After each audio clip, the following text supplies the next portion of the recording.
Hi, this is Kaya from Twice Bitten, and you're listening to Tale of the Manticore. The following podcast is intended for a mature audience. Listener discretion is advised.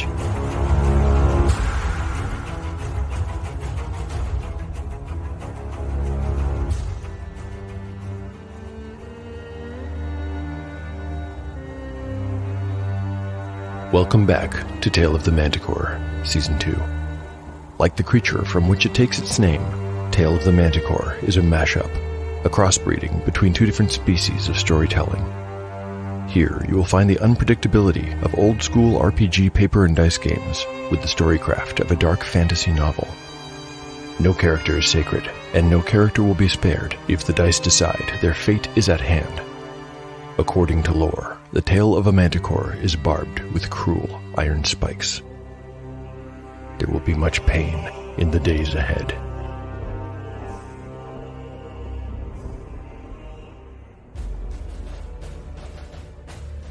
Last time on Tale of the Manticore, Chapter 15 opens with Tamlin, who is feeling ill after learning of Brother Ludin's murder. He decides to leave the torture dungeon and get some air outside. But on the way, the spike trap that everyone managed to bypass going in is sprung. Because it's designed to protect against intruders coming from the other direction, and also due to some lucky dice rolling, Tamlin manages to dive out of the way and is not harmed. The noise from this incident draws the rest of the party, and the decision is made to get out and go home. Things only get more dangerous from here. On the way home, the PCs hear a beautiful song in the distance and become completely enthralled. At least everyone but Cole does. But on his own, Cole cannot stop his companions from changing course and following the sound to its source. The music is coming from a harpy, who has been summoned and sent by Night Mother to hunt them down. The harpy's song leads the helpless companions right to the edge of a cliff. 3 of them walk right off it and take a 20-foot fall. Cole is able to hold Catsbane back long enough for the wizard to be released from the spell when the singing stops. Of course, the only reason the harpy ceases singing is because it's about to attack. A brief combat sequence follows in which Cole and Catsbane manage to drive off the creature before it can swoop down upon their vulnerable friends. Alas, the victory is bittersweet. Tamlin, it turns out, has broken his neck in the fall and has died.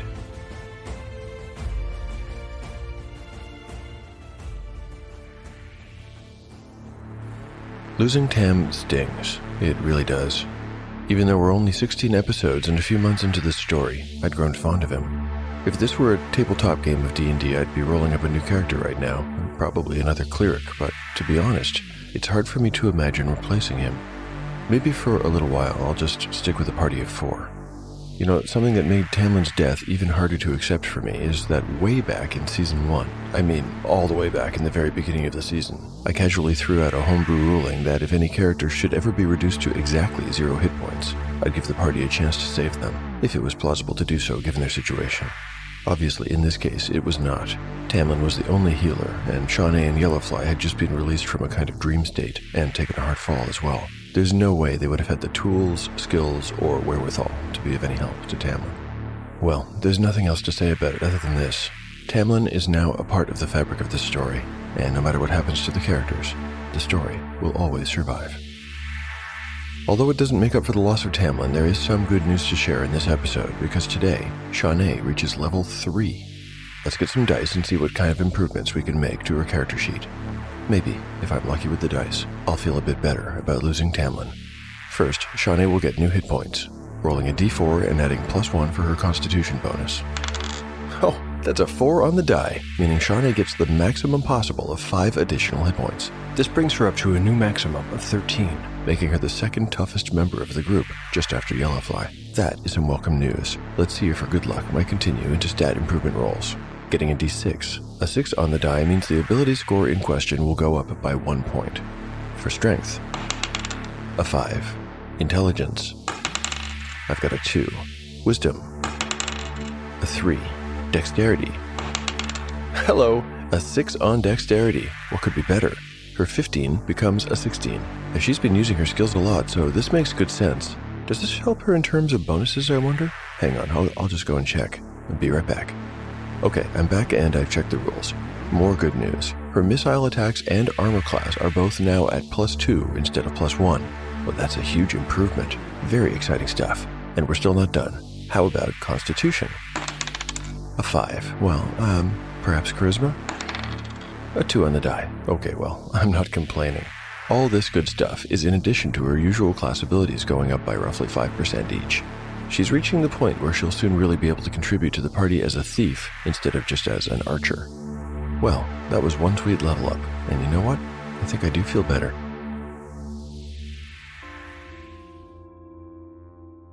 Chapter 16, Part 1, Day 50, Early Evening. Party status: Yellowfly, 8 of 15 hit points. Cole, 12 of 12. Shawnee, 9 of 13. Catsbane, 6 of 6. Spells available. There are no spells available. By the time the companions got back to Mirpool, the sun was slung low in the sky. They were exhausted, but the fatigue helped a bit with the grief. The physical exertion of burying Tamlin without using proper tools had actually taken their minds off their loss. They'd chosen a solitary maple in a stand of pines for the interment. Its bright, joyful colors had contrasted their grim business. Cole now wore his friend's orphaned key and holy symbol on a thong around his neck. He wore it like a choker, so the little object was tight against his skin, touching the lightly scarred flesh that Tamlin had once healed. He realized at some point along the way that he was wearing a key with no lock around his neck and carrying a lockbox with no key under his arm. This made him smile humorlessly and think about how random and meaningless life really was. He wondered what Tamlin would have to say about that. No doubt his friend would have had some proverb or parable to explain how everything, under the surface, was actually strictly ordered and fair. Tamlin had really believed in that kind of thing, and in changing your perspective to alter your reality. Cole had only one perspective right now: grief. Well, maybe he had two. His grief was tinged with anger. Dawn was surprised to see them back at the Turning Bull. Yellowfly had originally told her they would be staying for a single night, but Mirpool was not a busy place in the autumn, and there were plenty of rooms available. Dawn even insisted that since Yellowfly had overpaid her for the previous night, there would be no charge for their stay this time. In the early morning, the group rose, ate a quick breakfast, and began the journey back to Silmoral. They passed by the statue of Aylward the Silverthorn and the Church of Sidal on their way. The old monk with his prayer beads and his retinue of happy children were not there. Everything was still and silent. The 6-mile trip back to the city was likewise quiet. When they arrived at the south gate, it was early afternoon. Normally at this time, the capital would be buzzing with activity, but they could tell even from outside the walls that something was not right. The usual noises of animals and hawkers, laughter and shouting, they were there, but somehow muted. Yellowfly typically avoided conversation with guards, but as they passed under the old stones of the gate, he went out of his way to inquire about the city's uncharacteristically somber mood. "There's to be an execution today," said the nearest guard, a tall and broad youth who slouched at his post. Straw-colored hair poked out from under the rim of his half-helm. This guard, and others nearby, were all wearing something new with their uniforms. It was a red sash, worn diagonally across the body from left shoulder to right hip, and pinned with an iron brooch bearing the sign of the City Watch. "There's an execution almost every day. What's so special about this one?" replied Yellowfly without irony. Well, if you're just getting back to town now, you'll not have heard, but this morning has been eventful. The Church of the Sacred Flame never seemed very exciting before today, wouldn't you agree, Merle? He looked back at another guard and laughed. The other, leaning on his halberd, returned a lopsided grin. Yellowfly cleared his throat. "Yes, well, we're just arriving from Mirpool. What have we missed then?" The captain sprung a trap. It was a stroke of genius, that's what I say. They finally caught the leader of that bloody church gang. Yellowfly kept his composure. "Good," he managed. "It's about time someone cleaned up the streets in this town. I've been robbed twice in the past 3 years, would you believe that? I hope the king gives the captains a reward. They're heroes, I say." Behind him, Cole, Shawnee, and Catsbane murmured their agreement. That's not all. He managed to snare the whole inner circle. Not just the church's leader, but his best men as well. It's gonna be a bloody good afternoon, friends, at least for the headsman. If you hurry, you might yet find a decent spot to watch from. Don't wear your good clothes if you stand in the front, eh? Well, I only wish I didn't have duty today. That's where I'd be. Bertram Square, I suppose. Yeah, that's right. There's orders to open the Fury Gate to any and all who want to watch the King's justice. For your trouble, said Yellowfly, tossing the man a copper. The guard caught the copper just as his superior officer emerged from behind the guardhouse, where presumably they went to relieve themselves. He was pulling his belt tight and coughing. The guard's goofy grin disappeared immediately, and he stood up straight. On your way, then. Hello and welcome to my promotional trailer of enticement. My name is Art the Solo Gamer, and I am the storyteller and game master for a bi-weekly actual play podcast called The Solo Gaming Experience. Each season I use a different RPG system with some solo components thrown over the top of it to hopefully tell the best story I possibly can. Join me on the Solo Gaming Experience. That's the Solo Gaming EXP on any podcast platform near you. I humbly thank you in advance. Chapter 16. Part 2. Day 51. Early morning. 5 hours before the PC's arrival in Silmaril. If Sister Araness hadn't asked him to fetch more lamp oil from the subcellars, the mystery and the tragedy might have gone undiscovered for several more days, possibly another week. But it must have been Sadal's will that Brother Gillen should be the one to find it. He had been to the subcellars many times over the years, and of course he knew the stories. Everyone did. Priests and priestesses were as human as anyone else after all, and faith and piety would be worth precious little indeed if they were maintained easily. All the same, it came as some surprise then when he found the door ajar.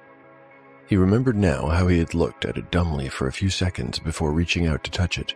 He swung it back and forth on its hinges, as though manifesting his quandary into sound and movement. But if it had been Sadal's will for him to discover it, the deity must have wanted him to investigate as well. He stepped inside, and immediately felt strange and out of place. Unusual things simply did not happen in the Church of the Sacred Flame.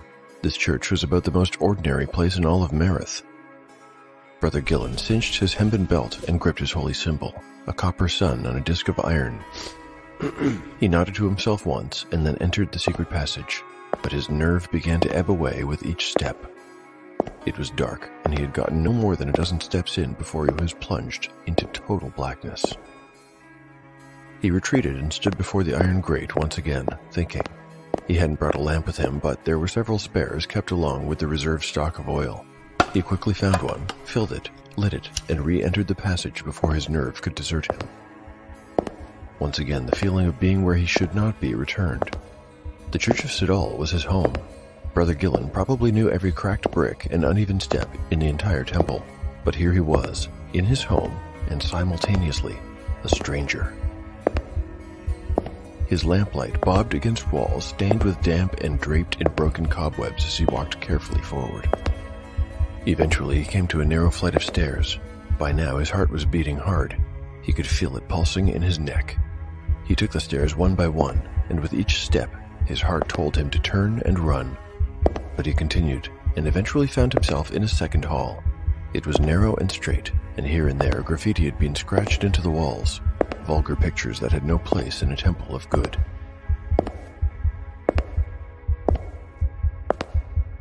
There was a shape on the flagstones up ahead. Brother Gillen approached and crouched down. He picked up a hempen rope belt between thumb and forefinger. As deep lines creased his brow, he dropped the belt and continued down the hall. Soon his lamplight revealed another shape on the ground. A priest's robe, and underneath it, a pair of shoes. Oh my. A short distance ahead, the passageway ended in a rounded arch that opened into a square chamber. This must be where the apostates came to do their business, thought Brother Gillen. He kicked the robes and shoes aside with mild distaste and walked under the archway. What he saw in the chamber beyond took his breath away. When he inhaled again, it was with sharp, hitching gulps of air. He cried out involuntarily, turned on his heel, and ran all the way back, making a strangled sound the whole time. That one brief vision would haunt his nightmares for the rest of his days. Brother Gillen had seen a withered corpse splayed out on the ground beside an open sarcophagus. He could not tell who the person was, for they had somehow been reduced to a desiccated husk, as if all the moisture had been sucked from their body. Naked and shriveled, the corpse looked like a human fossil. The face was contorted into an expression somewhere between agony and ecstasy, frozen forever in a silent moan. Had Brother Gillen stayed to look, he would have noticed the priceless holy symbol of Sadal, made of red gold and encrusted in gems, lying unceremoniously in the far corner as though tossed aside. But he hadn't stayed, and he hadn't looked. He had run. He had run until his lungs were burning and his mouth had gone as dry as... He banished the image from his head as he burst up the subcellar stairs and, at his cries, concerned brothers and sisters came from all corners of the temple to see what was the matter. An hour later, the temple was locked down and crawling with city watch guards. Sister Araness was deep in conversation with a dour and burly middle-aged man with a lantern jaw and slicked-back gray hair. A huge mace hung at the man's belt, and its head tapped the greaves of his polished plate and mail armor when he moved. Brother Gillen knew who the man was without needing to be told. After all, he was a public figure, and Gillen had been there when Sister Araness had anointed him for his current position. Most everyone in town knew the face of Captain Bellick.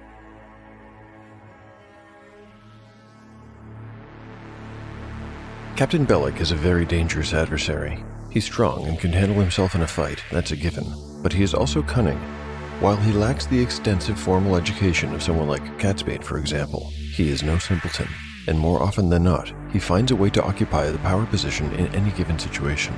That's not an accident. He makes it so. The situation at the Church of Sadal might have confounded a lesser man. Here was a murder in a house of worship. That alone was enough to cause trouble, but the manner of the slaying and the condition of the body were as mysterious as they were disturbing. Bellick knew that Brother Gillen had already shared his discovery with dozens of others. He had interviewed the cleric and had hoped to find a man half out of his wits. If this Gillen happened to be a little odd, well, that might have made his job easier, but he turned out to be, once he had calmed down, a very reasonable sort of person. There was no reason for anyone to doubt his story. Of course, Bellick had seen it all for himself. The corpse, sucked dry as a prune, was a lifetime first. He had seen a lot of strange and ugly things over the years, but nothing like that. Well, as I said before, a mystery like this one might have confounded a lesser man, but Bellick had a talent for turning any situation to his advantage, and he did so with this one. Once he had arranged for the removal of the body, made a thorough investigation, including a search of the entire temple, not just the secret passage in the room beyond, and once he had completed an interview with Brother Gillen, Sister Araness, and a dozen others he'd found cause to question, he had walked away almost empty-handed. Almost, but not quite. He retained the red gold holy symbol. Sister Araness had argued that it should remain with her, but Bellick had decided it would be better off in his custody. If the priestess wished to study it, she could do so at her leisure, but she would have to do so under his roof, and under the observation of his men. Bellick left the Church of the Sacred Flame with something else, too. Even before he declared the ground safe and took his leave, he was beginning to form an idea of how he could use the situation to his advantage. You see, the greatest difficulties in fighting the Church Thieves Guild throughout his career had not been in trying to identify its leadership, nor had it been pressure from his superiors to make meaningful arrests. Both of those were concerns, of course, but they were not the biggest. The greatest barrier between him and the elimination of the Church had been the people of Silmoral. The population simply did not see the guild the way he did. What he really needed, and now had, was some way to vilify them. Chapter 16, Part 2, Day 51, Early Afternoon. Party status: Yellowfly, 9 of 15 hit points. Cole, 12 of 12. Shawnee, 10 of 13. Catsbane, 6 of 6. Spells available: Catsbane has memorized Read Languages and Magic Missile. He's using some kind of incident over at the Church of Sadal as an excuse to hold a mass execution. One of the clerics over there was found dead, murdered in some gruesome way, and in framing us as priest killers, Bellick's hoping to turn the public against us. As you can imagine, Lord Rabbit is beside himself. It's similar to what happened 3 weeks ago here in the Warrens, only much worse. There's over a dozen men and women slated to be beheaded later this afternoon, and over the course of the next 2 days. Aye, there's 2 more public executions happening tomorrow and the day after. 3 days of blood and justice is what they're calling it. Rabbit says Bellick has announced that he's caught the ringleaders of the church. Of course he hasn't, but he's using this opportunity to try and flush out the real leadership, while he believes he can keep the public on his side. He knows full well that without the dead cleric, the people wouldn't stand for it. He also knows we'll have to respond. The church can't take this lying down. Who's going to be up on that scaffold, kneeling in front of a butcher's block then? Asked Shawnee. Anyone. It makes no real difference, replied Yellowfly. If the captain of the town watch accuses some uncooperative merchant, someone who's never coughed up a single bribe, say, of being the head of Silmaril's best-known criminal organization, every denial would look guiltier than the last, and staying mum would be twice as bad. Yellowfly had been gone all morning, while the others had sat in their apartments waiting for him to return with news. That wait had felt like an eternity, though they had really only fretted and paced for about an hour. Did he say anything else? What about the strongbox? Asked Cole. When he had left them, along with a number of questions, Yellowfly had taken the strongbox from the Weeping Eyes torture dungeon, hoping his boss might arrange for a locksmith to get it open. It's going to cost us, so hopefully there's something worthwhile inside. 50 gold coins to get it open. Cole winced. 50? He repeated. Yellowfly shrugged helplessly and nodded. What about this stablemaster Zarin fellow? Asked Shawnee. Did Rabbit know the name? Oh, well, as to that, I think we'll come face to face with this Zarin later this afternoon. Come on. I'll explain on the way. On the way where? Asked Shawnee. Why, on the way to the execution, of course. But isn't that dangerous? Isn't that exactly what they want us to do? Don't worry. We won't be where they'll expect us to be. Leave your weapons and armor. You'll have no need of steel. Grab your cloaks. Them you'll need.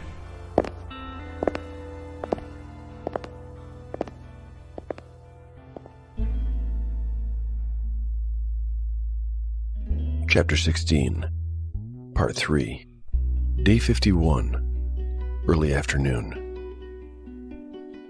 While the companions collected their belongings and set out to watch the grim spectacle at Bertram Square, Sister Sivan sat on the bed in her sparse little room. She was holding a bracelet of prayer beads in her hand and counting off a series of curse words, names of various demons, and assorted vulgarities. Her hair hung over her face, concealing a private and maniacal grin.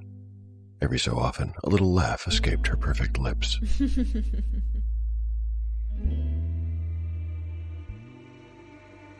The Sister Sivan that had gone into the subcellar had been weak-minded, easy to control from the outside. The one who had returned was not the same person. In a sense, she was now 2 people. After she had emptied the priest of his vital energies, Sivan had pushed his withered body aside and risen to stand before the sarcophagus. Swiping the golden symbol into a corner, she pushed at the sarcophagus lid. For now, she was engorged with Brother Niles' spirit, and it must have lent her some kind of supernatural strength. The heavy sarcophagus lid should have taken 4 strong men to move, but Sivan slid it to the side without difficulty. Under the lid was a thick darkness that surrounded the being within like a swaddling blanket. When it rose into the air, Sivan gave up her body willingly. She allowed it to enter her, and she became them. They giggled again. Everything had turned out so much better than they could have hoped for. They would have been happy simply to have sent one of Sidal's slaves to hell. He could be nowhere else, having died during the sinful act of fornication. That was a delicious thought, but what had come after was even better. Their efforts were about to be celebrated with a river of blood from the headsman's axe. It had all come from her, and it had all been so very easy.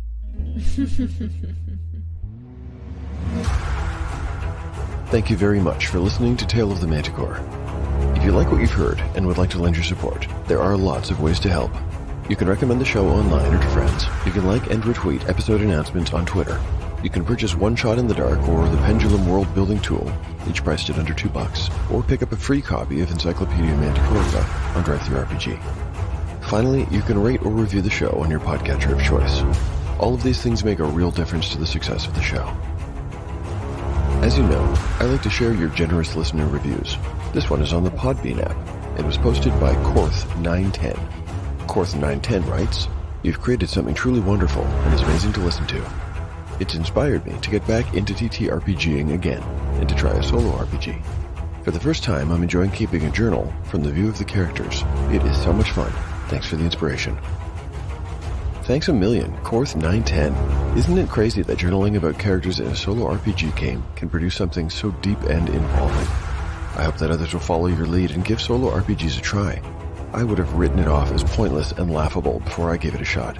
I think the key is in keeping that journal. You want to produce something, some kind of record, and then it somehow all comes to life. I'd also like to show some love to my amazing cast of voice actors. I'd be nowhere without them, and today I get to announce a new addition. This is someone I've been hoping to have on the show for a long while. Playing the Southgate Guard is Tom, who runs the Solo Dungeon Crawler YouTube channel and the Tales of Mystara and Radiant Light solo D&D actual play podcasts. Check him out if you want some great solo D&D content. If anyone listening wants to get in touch with me, I'm on the usual socials, at Manticore Tale on Twitter or Tale of the Manticore Podcast on Instagram. My email is taleofthemanticore@gmail.com. I also keep a blog where I post all kinds of show and RPG related stuff, from maps to random tables to crafts to show notes. The adventure will continue on the next episode of Tale of the Manticore, the story where chaos rolls. What is Slay the Stars? Oh. Come with us and enjoy a chaotic D&D hot pot, a dash of cosmic fantasy, a few cloves of dark fairy tales. And that's the entire bottle of shenaniganery. Oh dear. Oh no. Listen in Tuesdays at noon Eastern Standard Time on any major streaming platform. SlayTheStars.com. Persomnia ad Astra.